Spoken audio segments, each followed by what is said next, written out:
Hi, today I want to talk to you about the four funding categories that are in the FSS program.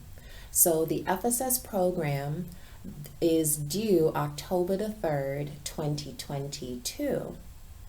This FSS program has four funding categories, and today I want to talk to you about what those four funding categories are. Funding Category 1 will fund all renewal applicants.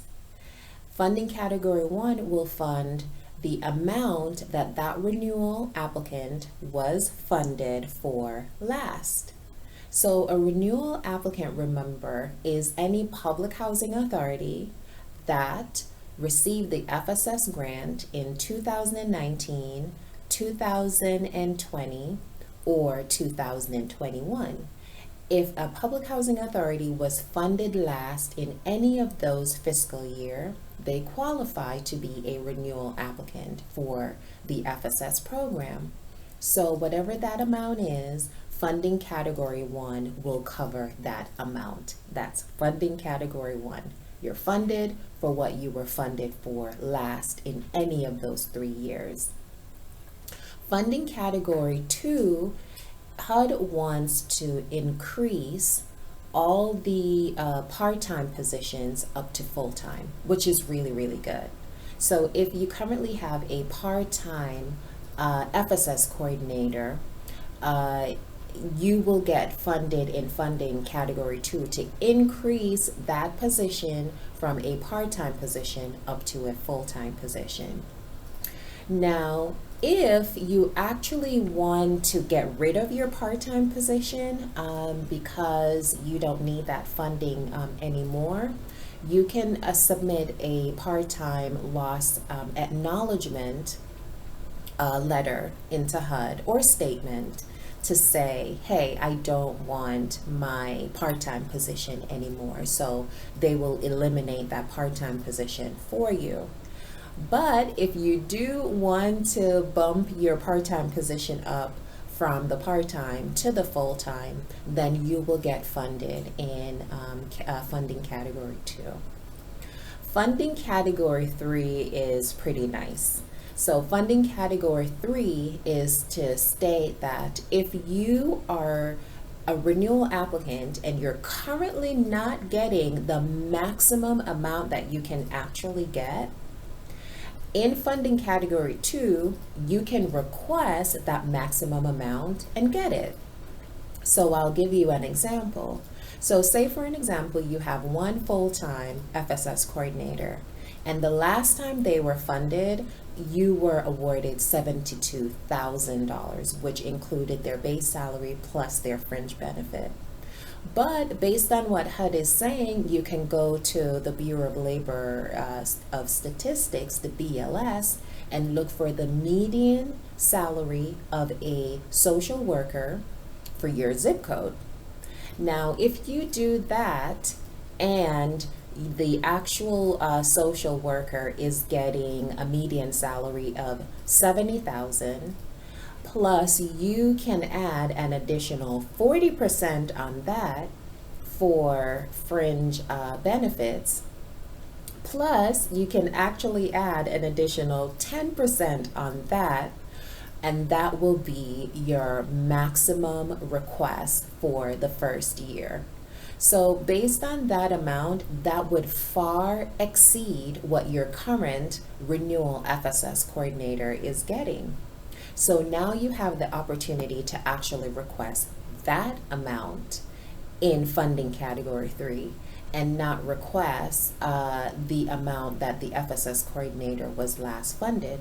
So now you have the opportunity to increase the funding for your FSS coordinator. And I definitely encourage all renewal applicants to do that, because once you hire someone for your FSS program, or they're there already and you give them an increase, what you want to do for your FSS coordinator is take money off the table. So there's only job performance left to discuss. And that can only happen if you pay your FSS coordinator as well. Because if an FSS coordinator is not paid well, then they'll be coming to work thinking about paying their mortgage and their car note or their rent or groceries, utilities, vacation. But if you pay them so well, where money is off the table and they're not thinking about their bills and their basic necessities, the only thing left to discuss is how well they're performing in that role that you have hired them to perform. So you have to take money off the table. So that frees them up to perform well. And if someone is getting paid well, they do not want to put their great paying job in jeopardy. So they will perform for you. So I definitely want to encourage my renewal public housing authorities to go after the maximum amount so that they can pay their FSS coordinators well. So basically, in essence, you are gaining a very well ran FSS program because that coordinator is paid so well that they do not want to jeopardize their employment, so they will perform for you. The final funding category is funding category 4, and that is for new applicants. Excuse me. So funding category 4 is for new applicants. And remember, new applicants are public housing authorities that were not funded an FSS grant in the last 3 years. And also HUD multifamily owners who own a project-based rental assistant housing development or a RAD development, a rental assistant development.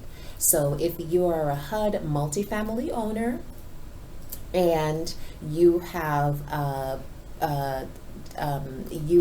RAD development or a project-based rental assistant development, you qualify to be a new applicant. If you are a public housing authority that has never won the grant before and you operate the public housing program, you have public housing units, and or you have Section 8 vouchers, then you qualify as a renewal applicant.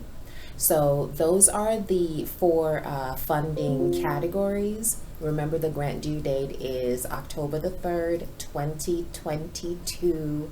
Please get your applications into HUD because I may be wrong, but I do not believe HUD will open this grant up again to new applicants.